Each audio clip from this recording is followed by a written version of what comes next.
Welcome to the Daily Quiz Podcast. Today's category is Science and Nature. Let's get to it. Question 1. What kind of animal is a marmoset?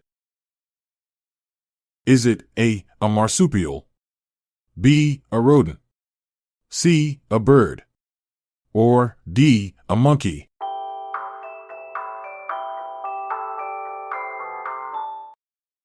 The answer is D, a monkey. Marmosets are tiny monkeys known for their playful antics and distinctive tufted ears. Native to South America, these social creatures communicate using a complex system of vocalizations and facial expressions. Despite their small size, marmosets have an impressive ability to leap between trees, making them agile acrobats of the rainforest canopy. Question 2. A young goat is known as what? Is it A, a foal, B, a poult, C, a kid, or D, a spiderling?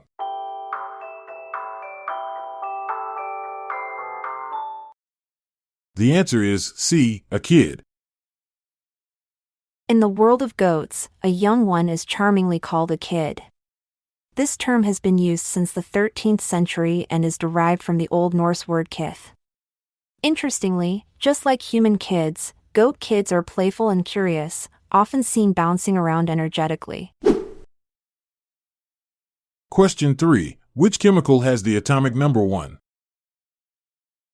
Is it A, carbon, B, helium, C, hydrogen, or D, oxygen?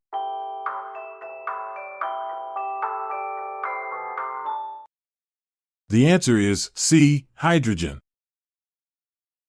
Hydrogen, the universe's most abundant element, fuels stars through nuclear fusion.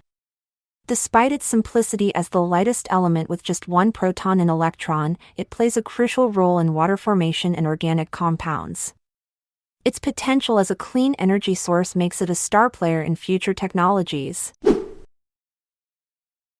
Question 4. What is minus 459.7 F also known as? Is it A, Mitchell's number, B, equilibrium, C, absolute zero, or D, freezing point?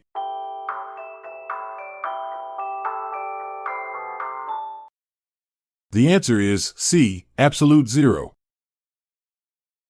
Absolute zero, or minus 459.67 degrees Fahrenheit minus 273.15 degrees Celsius, is the theoretical temperature where atoms come to a complete standstill, ceasing all motion. It's a cosmic chill so profound that even space itself can't reach it. This ultimate freeze marks the lowest limit of the thermodynamic temperature scale.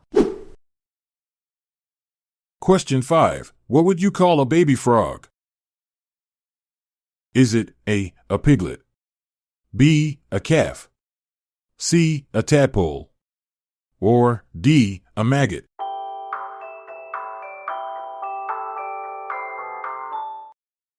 The answer is C, a tadpole.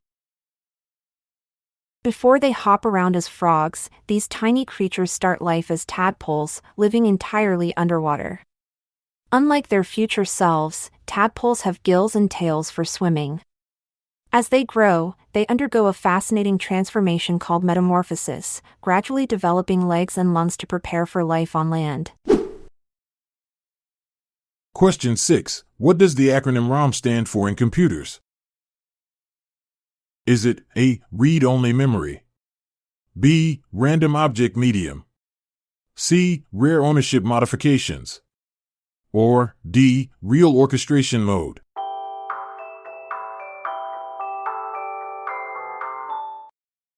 The answer is A, read-only memory.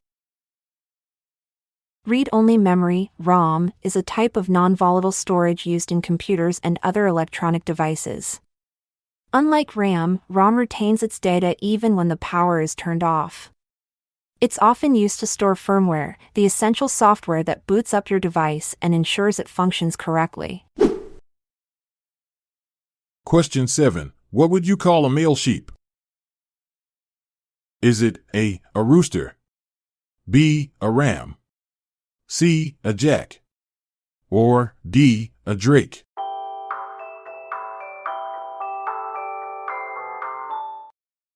The answer is B. A ram. A male sheep is called a ram, and these woolly creatures are known for their impressive horns, which they use in head-butting contests to establish dominance. Rams can charge at speeds up to 20 miles per hour during these battles.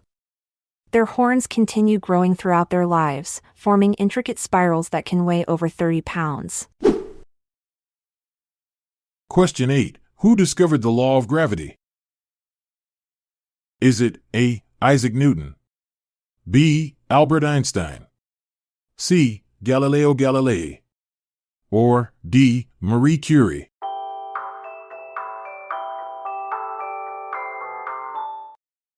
The answer is A. Isaac Newton.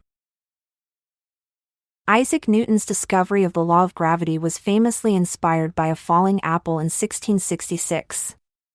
This moment not only led to his groundbreaking work, Philosophiae Naturalis Principia Mathematica, but also sparked countless debates about whether the apple actually hit him on the head or simply fell nearby. Thanks for tuning in. We hope you had a blast and didn't just fish in for compliments. Until next time, keep your curiosity charged and grounded. I'm Montgomery Jones. And I'm Amalia Dupre. Good night for now, until we cross paths again tomorrow. This episode is produced by Classic Studios. See the show notes page for sources and credits. Check out our other podcasts in our network at classicstudios.com.